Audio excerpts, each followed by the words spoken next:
할렐루야.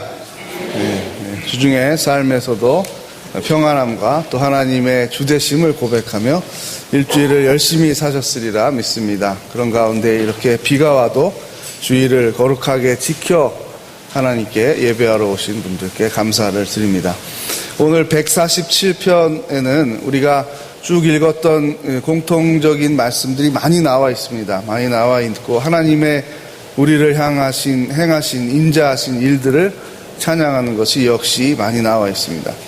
그런데 제가 주목을 한 것은 이 4절이죠. 4절에 하나님께서 별들의 수요를 세신다. 그리고 그것들의 이름을 아시고 부른다. 라는 표현이 굉장히 새롭게 다가왔습니다. 상당한 충격과 감동이 있었습니다. 하나님께서 천지를 만드셨고 전지전능하다는 것을 우리는 잘 알고 있습니다. 제가 늘 여러 번 말씀드리지만 시험 치는 것에서 동그라미 표시를 하는 거하고 내가 체험하고 체감하는 것은 다르다라는 것을 계속 말씀을 드립니다. 하나님께서 모든 사람들을 아시겠죠? 라고 질문하면 당연히 안다라고 우리 기독교인들은 다 답을 할 겁니다. 그런데 정말 하나님이 나를 70억 인류 가운데서 정말 나를 구분해서 나를 아시고 나의 이름을 부르신다라는 것을 그걸 정말 체감을 했느냐라고 물으면 대부분은 다 답이 없거나 모를 수 있습니다. 우리의 신앙심의 본질은 친밀감이 아니라 두려움이라고 제가 여러 번 강조를 했습니다. 그래서 여호와를 경외하는 것이 지혜의 근본이다라고 말씀을 드립니다. 존경하고 두려워하는 마음이죠. 하나님의 임재를 경험하게 된 공통적인 현상들이 두려움입니다. 죽을 것 같은 두려움입니다. 그런데 하나님께서 우리를 평안하게 하시는 거죠. 그리스도께서 부활하신 다음에 제자들에게 나타났을 때도 제자들이 막 반가워서 인사를 한 게 아니라 두려워했습니다. 하나님의 임재는 언제나 무서운 겁니다. 모세가 하나님을 만나서 죽지 않고 사는 것을 기적이라고 여긴 것도 마찬가지고요. 이사야가 하나님의 영을 느꼈을 때 저는 참 부정한 사람입니다. 저는 죄인입니다. 라는 고백을 했습니다. 베드로가 예수님을 만났을 때 역시 그는 같은 고백을 했습니다. 하나님을 만나는 것은 두려움입니다. 우리와 비교할 수 없는 존재이죠. 그런데 우리 하나님의 전지전능하심을 우리가 생각하고 느낄 때 하나님의 능력, 예를 들면 이 거대한 땅덩어리가 없었는데 땅덩어리를 만들었다. 와, 놀랍다. 어떻게 그럴 수가 있을까? 바다에 큰 바다, 물을 만들고 그 안에 수많은 물고기를 명령해서 생기게 한 그 장면을 우리가 보았다면 정말 놀라서 기절할 일이 아니겠습니까? 그런데 그것보다 사실은 더 놀라운 것은 하나님의 인식 능력입니다. 인식 능력. 구분해서 아는 능력이죠. 여러분, 우리는 몇 명의 이름을 외울 수 있을까요? 전화번호는 몇 개를 외우십니까? 사람의 이름은 몇 명을 외울 수 있습니까? 그것도 물론 노력을 하면 많이 외울 수 있겠죠. 근데 동시에 예를 들면은 1000명 정도가 한꺼번에 나를 부르고 나한테 뭐라고 해달라고 얘기를 하면 그걸 구분해서 들을 수 있습니까? 1000명이 한꺼번에 뭐 해주세요 하면 내가 다다다다 기억을 해가지고 그걸 다 기억해서 날짜별로 이렇게 그 요구를 들어줄 수 있겠어요? 불가능한 거죠. 그래서 아마 우리 가족들이 보통 아무리 많아도 100명을 넘지 않게 한 거지겠죠. 가족은 알아봐야 되니까요. 그렇죠? 대가족이었을 때 100명까지도 된 적이 있었겠죠. 우리의 인식 능력이 매우 제한적입니다. 그래서 우리를 기준으로 하나님을 생각할 때가 많습니다. 어쩔 수 없는 것이 다 우리는 우리를 기준으로 생각을 하게 됩니다. 지금 내가 경험하고 배운 것들을 가지고 판단을 하게 되는 것이죠. 그래서 문화에 우리는 종속되어 있다라는 말을 합니다. 그렇죠? 크게 보면은 인류지만 또 동양인이죠. 그 중에 한국 사람이죠. 또 남한은 사람이죠. 그 중에 개신교도죠. 장로교도죠. 다 그런 제한성들을 가지고 있는 겁니다. 그 눈으로 세상을 보게 되는 거고 또 성경을 보게 되는 것이죠. 우주가 얼마나 넓은가라는 것은 과학이 발달하면서 계속 진보가 되고 있습니다. 이 시편을 쓸 당시에 과학의 수준으로는 천체의 별이 얼마나 있는지, 몇 개나 있는지 알지 못합니다. 그런데 눈으로 보는 거는 많다라고 느낄 수 있겠죠. 지금보다 공해가 없던 시절일 테니까 밤하늘에 그렇게 찬란하게 빛나는 이 별만 봐도 이게 10개, 20개, 100개는 아니다라는 거는 알 수 있죠. 그러니까 맞는 거죠. 굉장히 많다라는 거는 알 수 있죠. 그런데 그 많은 별들의 수요를 아시고 각각의 이름을 아신다 라고 시편 이 기자가 감동을 하고 하나님이 행하신 일을 찬양하고 있습니다. 제가 제목으로 삼은 구절이 147편 어디에도 없습니다. 그렇죠? 나의 이름을 아시는 하나님을 찬양합니다. 이런 고백은 없죠. 그런데 저는 이 별들의 수요를 세시는 하나님을 노래하는 시인의 그 마음에서 이분이 왜 감동하고 있을까라는 질문을 해보면 제가 느껴진 것은 별들보다 더 우리를 귀하게 여기시는데 하나님께서 별들의 수요도 다 아시고 이름도 아시는데 하물며 하나님의 형상을 넣어준 우리를 모르겠는가. 그것도 지극히 사랑하사 독생자 예수 그리스도를 주신 하나님께서 우리를 구분해서 인식을 못하실까. 그게 너무나 감동이 됐습니다. 그리고 그것은 두려움과 함께 밀려오는 것입니다. 지구가 얼마나 큰 땅덩어리입니까? 지구 가운데 대한민국은 200여 나라 가운데 작은 나라죠. 그 가운데 또 반이 나눠져 있으니까 대한민국의 영토는 정말 작은 영토죠. 그래도 여러분 보십시오. 중부지방에 이렇게 비가 많이 와도 남부지방에는 비가 너무 안 와서 지금 문제라고 하지 않습니까? 땅이 넓은 거죠. 우리가 걸어서 간다 그러면 목포로 걸어 내려가고 부산으로 걸어 내려가고 그러면 여기 얼마나 넓은 땅인지를 체감하게 되는 거죠. 이 지구 전체가 얼마나 큰지는 느껴보셨습니까? 그것도 우리가 모르는 거죠. 비행기 타고 내려다 봐야 또 일부가 보일 뿐인 것이고. 이렇게 큰 지구보다 태양은 얼마나 큰지 아십니까? 우리가 지금 느끼는 체감하는 별 중에 제일 큰 게 지금 태양이잖아요. 태양이 뭐 얼마나 큰가 하면 지구의 109배나 큽니다. 태양이. 생각은 안 해보시죠? 태양 요만한데? 우리가 볼 땐 요만하죠? 그것도 자세히 못 봤죠. 눈이 부셔서. 그냥 대충 봤을 때 요만하잖아요? 근데 이게 지구보다 109배가 커요. 그런데요, 태양은 별들 중에서 큰 별이 아닙니다. 천문학자들의 관측에 의하면 지금 관측된 별 중에 제일 큰 별이 얼마나 큰 게 있는가 하면 태양보다 2000배가 큰 별을 찾았어요. 태양보다 2000배가 큰 별이 하늘에 떠 있어요. 지구보다는 얼마나 큰지 계산이 안 됩니다. 그런데 별들의 때를 우리가 성운이라 그럽니다. 별성자에 우는 구름이잖아요. 구름이 몰려있는 것처럼 보이는 거죠. 우리가 그걸 뭐 은하수라고도 부르고 그러잖아요. 근데 그 성운 하나에 별이 얼마나 많이 들어있는가 하면은 무려 1000억 개의 별이 들어있어요. 성운 안에 1000억 개의 별이 들어있어요. 그런데 이런 성운이 얼마나 많은가? 10개, 100개, 10,000개, 10만 개 이렇게 찾기 시작을 했는데 지금 천문학 수준으로 관측한 것이 약 성운이 1억 개가 있다는 거예요. 성운이. 그러면 별이 몇 개가 있는지는 계산이 안 되죠. 계산이 안 돼요. 우리가 체감하는 숫자가 아니에요. 그래서 어마어마한 숫자는 우리가 천문학적인 숫자라고 말을 하는 거예요. 실감이 안 나는 숫자. 그렇게 많은 별들을 설계해서 움직이게 합니다. 움직여서 결국은 어디에 생명을 준 겁니까? 지구에 생명들이 많아지도록 설계한 거예요. 그렇게 많은 별들 가운데 아직 생명이 있는 별들을 찾아내지 못했어요. 참 놀라운 거 아니겠습니까? 이 많은 능력 가운데의 인식 능력을 생각해 보세요. 그 별들을 다 이름을 아시고 부르는 하나님께서 70억은 굉장히 작은 숫자입니다. 하나님에게는. 근데 우리가 우리 기준으로 생각하면 1000명이 소리를 질러도 구분을 못 하는데 전 인류가 기도를 하나님한테 하고 매일 소원을 빌을 텐데 내 기도를 알겠나? 이런 생각을 우리가 할 수 있지 않겠습니까? 세계 곳곳에서 수십억이 예배를 드리는데 그 예배자들이 헷갈려가지고 뭐 하나님이 과연 알겠느냐 이런 생각을 우리가 하고 사는 겁니다. 제가 처음 이 말씀을 묵상하고 두려움을 느낄 때 그 청년들 중에 매주 듣는 사람들이 있었어요. 그래서 제가 이 주제가 아니라 다른 설교, 예배에 대한 설교를 하다 이게 생각이 나서 하나님이 우리가 예배를 드리러 오는 발걸음도 아시고 마음도 아시고 시간도 아시고 아니 전날 어떻게 우리가 예배를 생각하고 준비하고 있는지도 아십니다.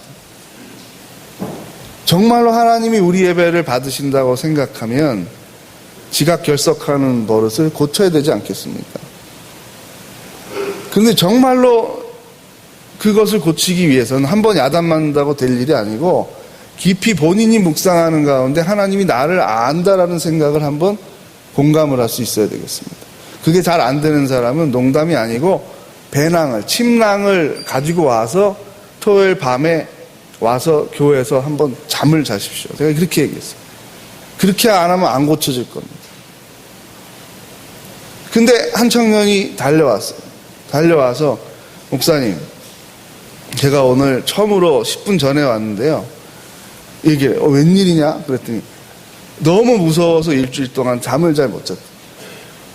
왜 무서워? 뭐가 무서워? 그랬더니 하나님이 내 그동안의 예배를 전부 다 알고 있었다는 생각을 하니까 잠이 안 오더라고요. 그래서 내가 진짜 하나님을 만났네. 그러니까 처음에 오는 것이 두려움이 맞다는 거예요.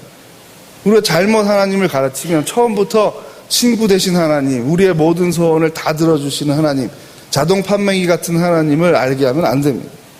하나님은 거룩하신 분입니다. 우리가 하나님을 예배해야 되고 우리가 하나님을 경배해야 되는 거죠.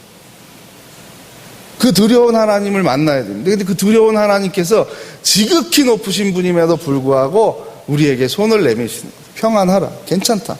너희를 죽이려고 내가 만나자 그런 것이 아니다. 너에게 정말 좋은 것을 주려고 내가 만나자고 한 것이다. 그 만남의 기본이 예배인 것이죠. 그래서 그 주일 정한 예배뿐만 아니라 모든 우리의 시간과 공간이 예배가 되도록 확장되는 것이 우리의 성장이요 성숙이라고 할 수가 있겠습니다. 그런데 우리의 하나님과 나의 하나님은 늘 같이 가야 되는 겁니다. 긴장이 있어야 되는 겁니다. 우리의 하나님만 있고 나의 하나님이 없으면 공허하게 되는 것이고요. 우리의 하나님이 없고 나의 하나님만 있으면 굉장히 위험하게 되는 겁니다. 성경을 벗어날 가능성이 높아지게 되는 거죠. 사실은 신학 안의 큰 논쟁 가운데 하나도 우리의 하나님과 나의 하나님의 논쟁입니다. 우리 조상들이 고백한 하나님, 우리의 하나님입니다. 아브라함과 이삭과 야곱의 하나님이라고 부를 때 그것은 공동체가 역사적인 전승을 통해서 고백한 하나님을 말하고 있습니다. 소개를 들은 거죠. 부모로부터, 교육으로부터, 문자로부터 내가 신앙교육을 받은 겁니다. 그 우리의 하나님을 우리는 처음에 만나게 되는 거예요. 처음부터 나의 하나님을 만나는 게 아니죠.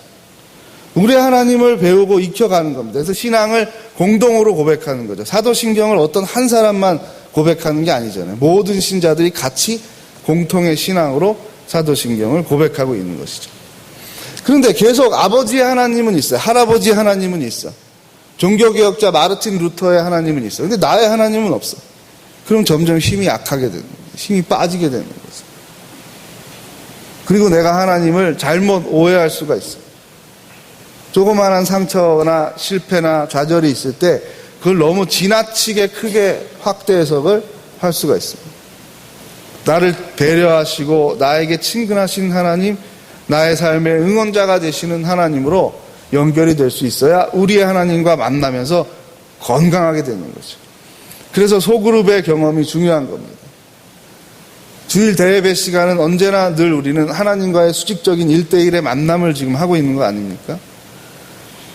그런데 다른 성도들은 오늘의 설교를 어떻게 느꼈는지, 지난 일주일 동안 살면서 어떤 고민을 했는지, 그 고민을 하나님과 동행하면서 어떻게 풀어나갔는지, 그것이 우리에게 올바른 하나님 상들을 만들어주는 겁니다. 보완하는 겁니다. 그래서 나의 하나님만 있으면 안 된다고 얘기를 하는 거죠. 우리의 하나님을 같이 고백해 나가야 되고 보완해 나가야 됩니다. 왜냐하면 우리의 짧은 경험과 우리의 문화적인 제한성 때문에 우주를 지으신 하나님을 내가 전부 다 안다, 내가 정확하게 다 안다 라고 말할 수 있는 사람은 아무도 없는 것입니다. 성경에 대한 것도 그렇죠. 이렇게 제한된 책이지만 똑같은 본문을 가지고 수백 개의 설교가 다르게 나올 수 있는 것입니다. 더 놀라운 것은 그 똑같은 설교를 듣는 성도들이 다 다르게 해석이 될 수도 있는 겁니다. 어떤 분들에게는 전혀 오늘 설교는 아무 나에게 의미가 없다라고 느껴질 수도 있는 거예요. 그렇게 다른 겁니다. 그래서 반복이 돼야 되는 거죠. 한 번에 해결이 되지 않기 때문에 반복을 하는 겁니다. 똑같이 10년 전에 읽었던 본문과 설교가 10년 뒤에는 내 상황과 하나님과의 긴밀한 그 정도에 따라서 굉장히 다르게 다가오는 것이 신비한 설교의 말씀입니다. 성경 말씀입니다. 여러분 심심하실 때, 잠이 잘 안 오실 때 주로 무엇을 하십니까? 되게 가장 쉬운 방법은 이제 텔레비전을 트는 방법이죠. 또 아니면 또 다른 젊은이들은 컴퓨터 오락들을 많이 할 것이고 인터넷을 할 것이고. 우리 교회 컴퓨터가 있으신 분들은 교회 홈페이지가 있는 거 아시죠? 홈페이지에 한번 이렇게 복습을 해보세요. 내가 빠져서 듣지 못했던 설교, 혹은 들었는데도 이 설교 제목을 보니까 다시 한번 들어보면 좋겠다. 들어보면 분명히 내가 놓친 부분들이 많이 나온다는 것을 알 수가 있습니다. 오히려 두 번, 세 번째 들었을 때 많은 것을 내가 가져갈 수가 있습니다. 놓치게 됩니다. 우리가 톨스토이의 작품을, 셰익스피어의 작품을 한 번 읽는다고 그걸 다 이해하겠습니까? 저자가 많이 생각한 것을 글로 옮겼지만 우리는 제3자 아닙니까? 그것을 읽고 전부 다 그 의도를 파악 안 되는 거죠. 그걸 연구하는 사람들은 읽어보고 또 읽어보고 다른 사람은 어떻게 생각하는지, 그 이전의 해석은 어땠는지 계속 관심을 가지고 공유하고 나누고 다시 10년 뒤에 내가 또 읽어보니까 이 작품을 이렇게도 해석할 수 있구나. 또 다른 해석이 나오는 겁니다. 참 인간의 언어라는 게 신비한 것이죠. 우리가 피조물이 감당할 수 없는 영적인 차원의 말들이 사실은 언어죠. 하나님의 영역에 속한 것입니다. 그 언어를 우리에게 허락해 주신 것이죠. 피조물에겐 주로 다 무엇입니까? 먹고 사는 것에 대한 언어만 있으면 되는 거 아니겠습니까? 그래서 그걸 우리가 언어라고 말하지 않죠. 사람이 언어라고 말했을 때는 밥 먹었냐, 배고파 이상의 언어를 지금 말을 하는 거죠. 하나님과 소통할 수 있고 인간의 역사를 생각할 수 있고 문화를 생각할 수 있고 예술을 생각할 수 있는 이 언어라는 것은 하나님의 영역에 속한 것들이죠. 그것이 계시되어 내려오는 거예요. 하나님의 성품과 뜻이 우리를 통하여, 우리의 언어 사용을 통하여 계속해서 우리가 하나님을 알아가는 것이죠.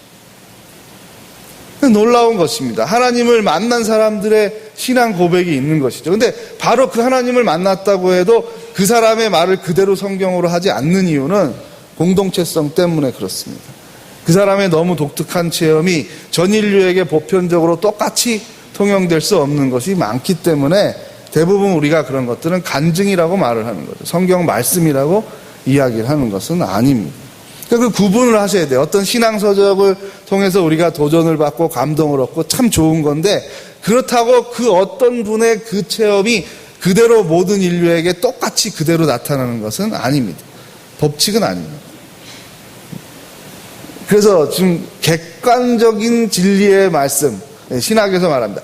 객관적인 진리의 말씀, 계시된 말씀과 주관적으로 내가 성령의 인도하심으로 체험되는 말씀이 서로 긴장관계에 있다라는 겁니다. 지나치게 여기를 강조하게 되면 인간의 이성의 능력과 감성의 이런 감성으로 성경을 해석하는데 더 강조점들을 두게 됩니다. 우리 종교개혁 신학이라는 것의 전통은, 특별히 장로교회는 매우 엄격한 성경 중심주의입니다. 보수적인 신학이죠. 성경의 계시를 우선으로 한다는 겁니다. 다른 사람의 체험이 더 우선이 될 수 없다는 것이죠. 왜냐하면 하나님께서 이 신앙 고백이 들어있는 겁니다. 성경 안에는 우리가 알아야 되는 충분한 지식이 그리고 경험이 들어있다는 겁니다. 모든이라고 말하진 않습니다.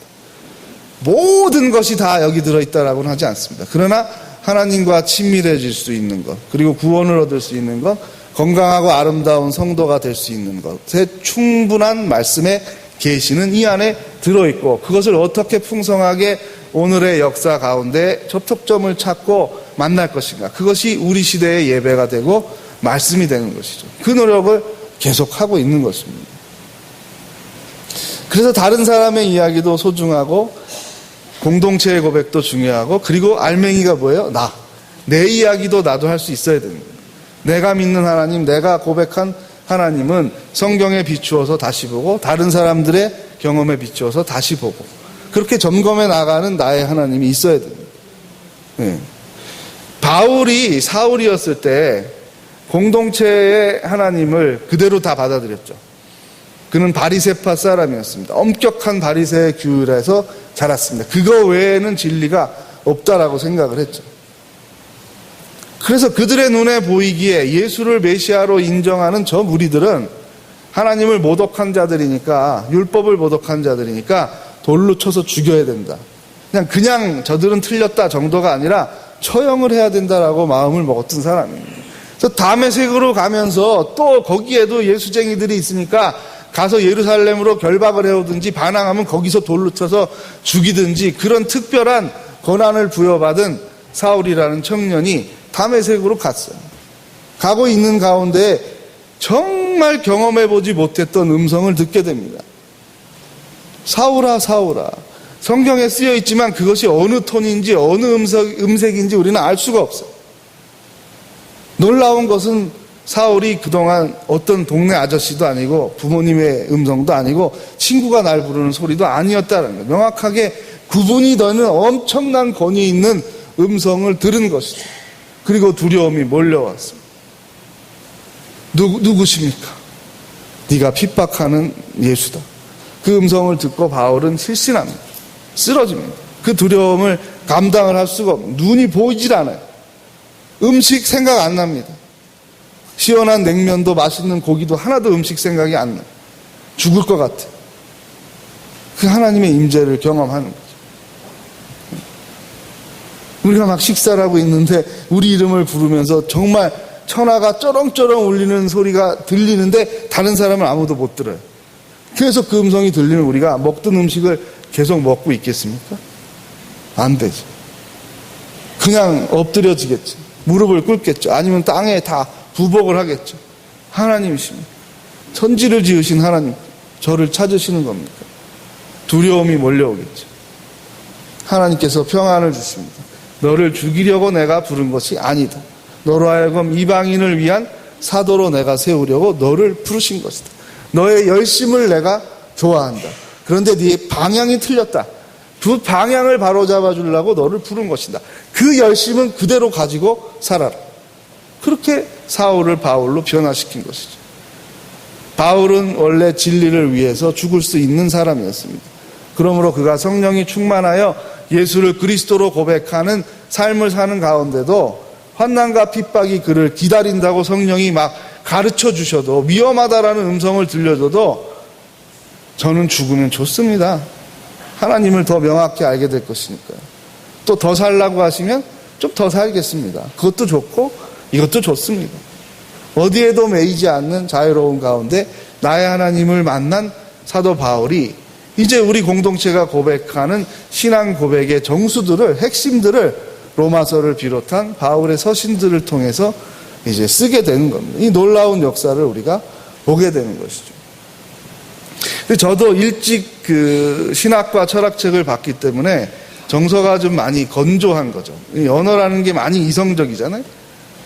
그렇게 해서 한 10년을 공부하니까 나이는 별로 안 됐지만 이 신학의 언어를 많이 알게 되지만 또 이 인간의 체험이 상당히 위험하다는 것을 알게 되니까 이런 체험적인 신앙을 좀 우습게 여긴다 그럴까요? 그런 게 있어요. 그래서 청년 제자들 가운데 뜨거운 신앙이 더 많아요, 적어도. 그럼 제가 많이 배우기도 하고 또 야단치기, 너무 그건 지나치다, 위험하다라고 해줄 수 있는 것도 있지만 생생하게 주님의 음성을 듣는 제자들이 많아요. 그럼 재밌어요, 대화를 하면. 그래서 제가 궁금한 거예요. 어디까지가 자기의 음성이고 어디까지가 성령의 음성입니까? 평생의 우리의 숙제죠.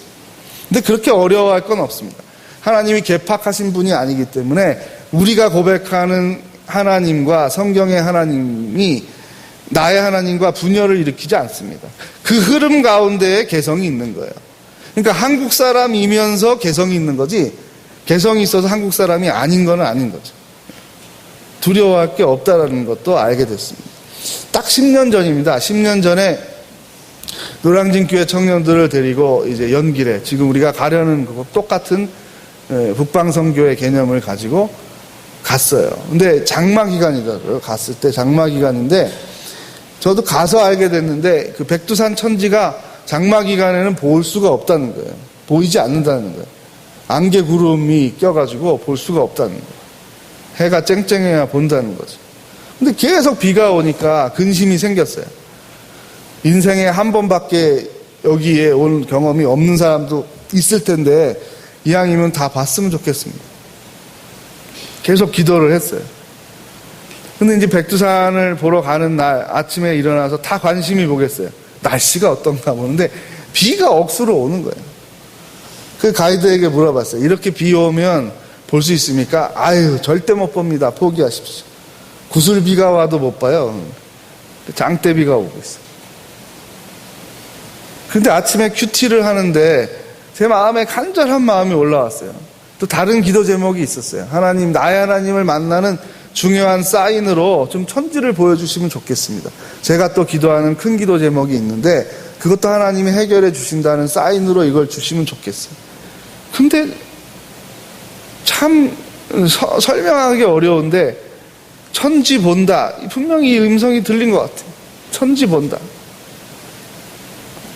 그래서 저 스스로 아무에게도 말을 안 했어요. 아, 이건 내가 하도 기도를 열심히 하니까 환청이 들렸나 보다.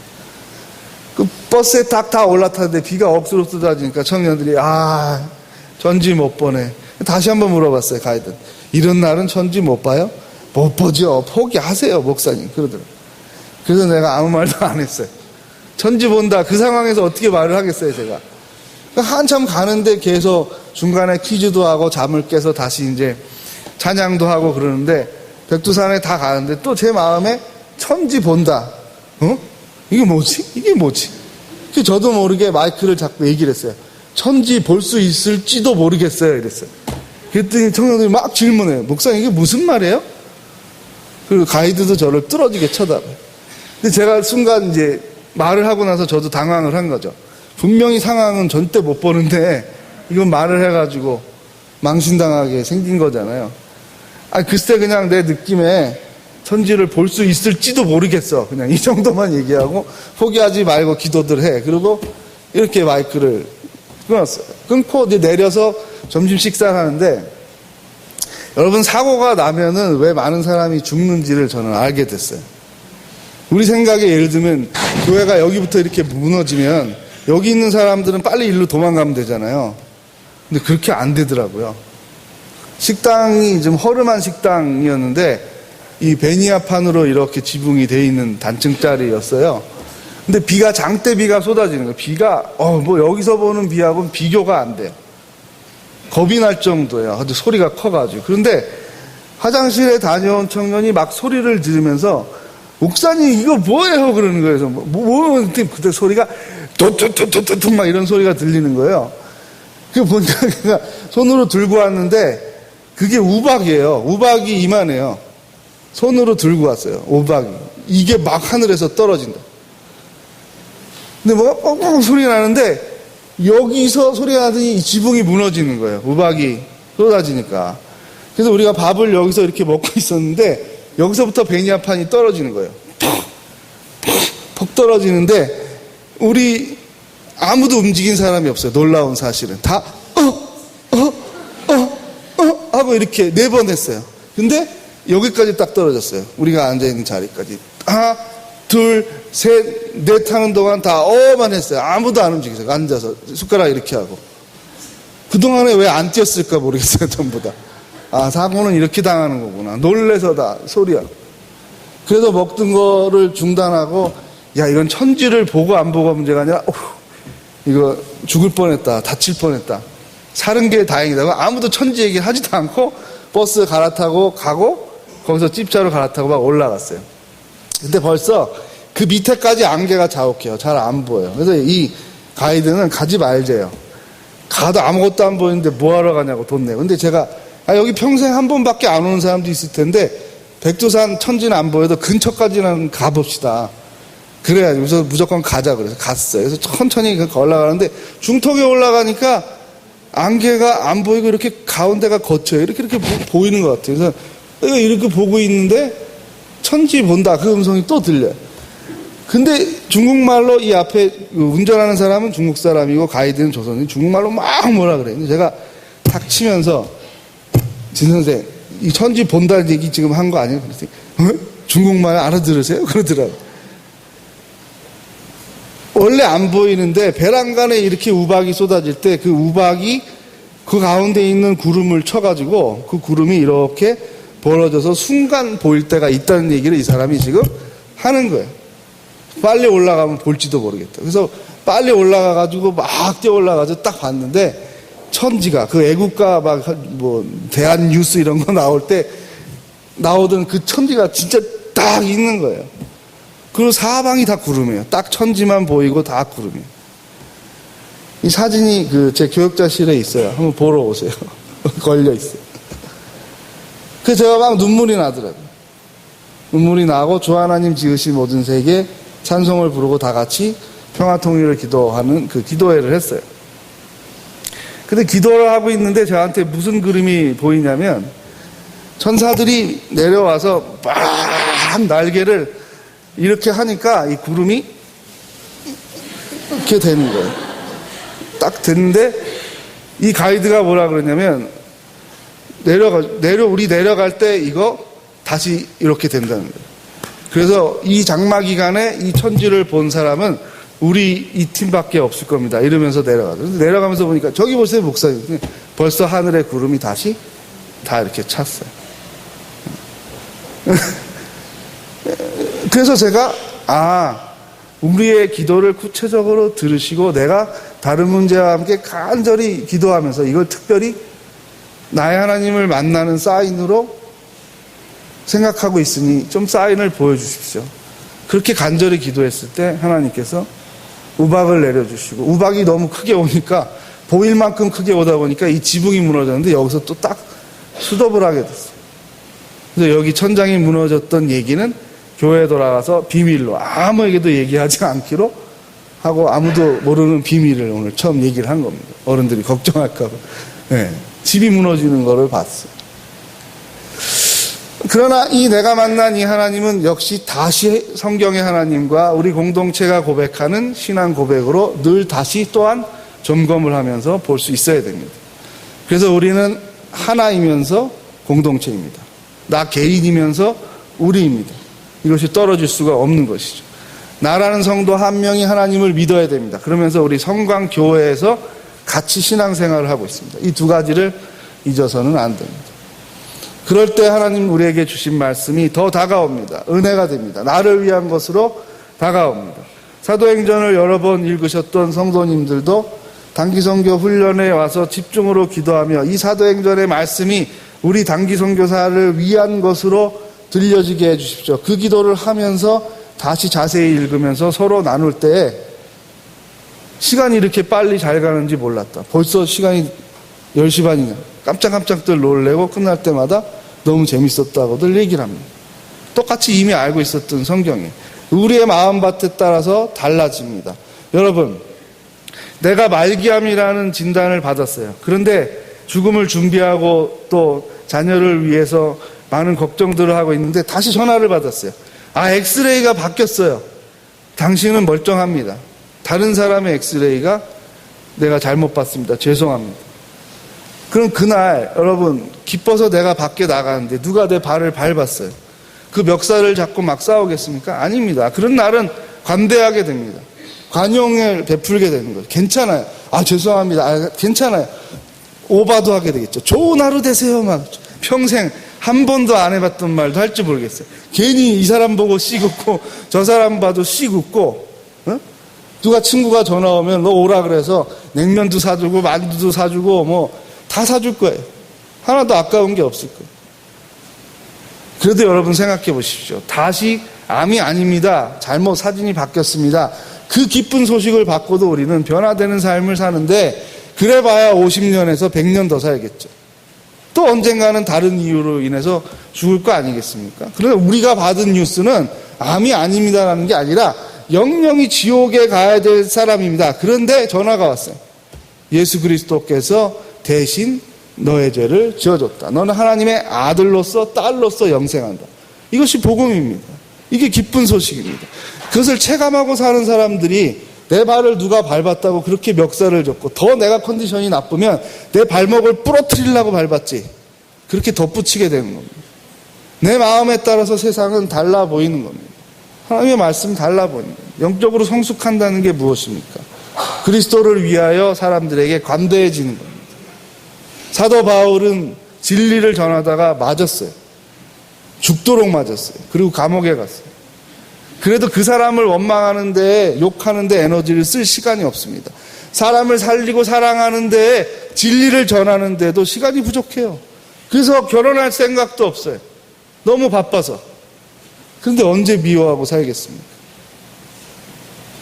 나의 하나님, 우리 공동체의 하나님을 만난 사람들의 특징은 관용입니다. 넓어집니다. 괜찮아요. 그래도 좋아요. 그래도 기뻐요. 그 생명력이 나타나면서 뭘 하겠습니까? 복음의 증인이 되겠죠. 증거가 되겠죠. 그게 건강한 교회, 아름다운 교회가 되는 비결입니다. 송강의 교회 여러분, 이제 말씀을 맺겠습니다. 사울이 만난 하나님, 우리의 하나님입니다. 그 하나님을 우리도 만날 수 있습니다. 시편 147편을 기록하여 감동하고 있는 이 기자의 시선도 우리의 것입니다. 우리가 가져올 수 있습니다. 하늘의 별을 아시는 하나님께서 인류 가운데 저를 아십니다. 저의 상황을, 필요를 아십니다. 이런 하나님께 우리가 예배를 드리고 헌신을 하고 있습니다. 이제 말씀을 맺습니다. 하나님께서는 우리가 하나님의 전지전능하심을 믿기를 바라십니다. 아멘. 하나님께서는 수많은 사람들 가운데 하나님께서 나의 이름을 구분하여 부르심을 알기를 원하십니다. 아멘.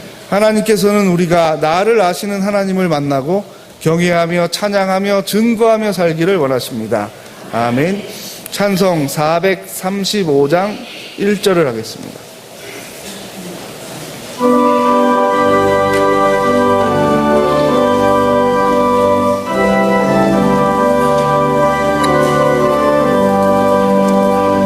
나의 영원하신 기억 생명보다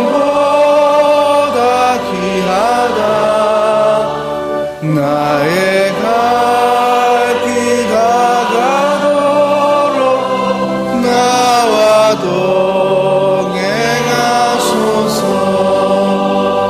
주께로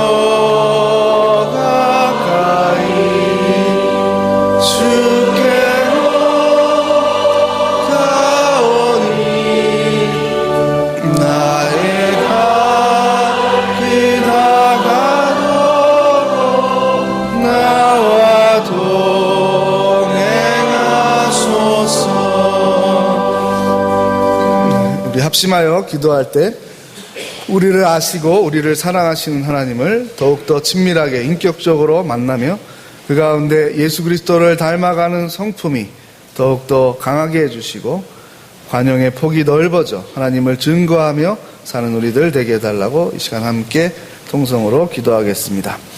하나님께서 온 천하 만물 가운데 우리를 구분하여 아시고 우리의 이름을 아시며 우리의 삶을 아시고 우리의 필요와 상황과 우리의 아픔과 기쁨을 아시는 하나님이신 줄 믿습니다. 하나님께서 우리에게 말씀하시는 것, 예배를 통하여 우리에게 들려주시는 음성을 민감하게 듣는 우리들이 되기를 원합니다.